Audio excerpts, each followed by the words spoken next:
Hey, it's Glenda Meyer, preferred lender for SD Home Search, and today I am coming to you from La Paz, Baja, Mexico.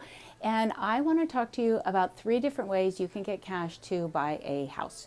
It's been coming up a lot. I've had a lot of questions, so thought I would share with you. So one of the ways you can get money to fund your real estate purchase is by getting a gift from a relative.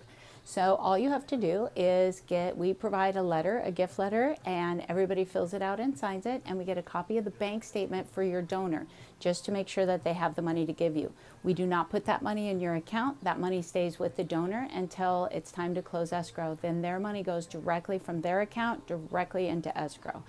Super easy, super easy way to get that done.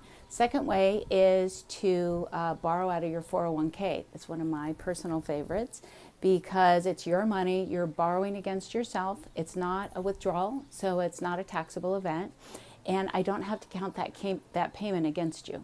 All you have to do is call your 401k, TSP, retirement money provider, tell them that you want to buy a house and you want to see how much money you can borrow. Most programs allow you to borrow half the money in your account. So what we do is we just get that paperwork from you. You get it started, and then there's nothing you can do until you purchase the property. Once you've purchased the property and we have an address, I'm going to help you with the purchase contract and the closing statement, and we're going to go ahead and get that money requested. It usually takes 7 to 10 days to get, and then you're going to have it in plenty of time for closing escrow. The other thing that's been coming up a lot is cash, like actual dollars.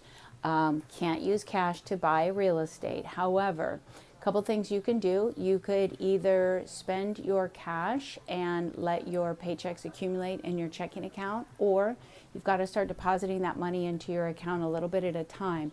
Once all the money's in there, we've got to let it sit or season for 60 days, so none of those deposits show in the 2 bank statements I'm going to get. It doesn't keep you from being able to look and go into escrow, but just know that we've got to have those 2 statements at closing. As long as we know that that's what's going on, you can do both things at the same time. So if you have any other questions, want to know how any of this applies to you, or have any other down payment questions, let me know. Call or text me, 619-246-5525. Have a great day.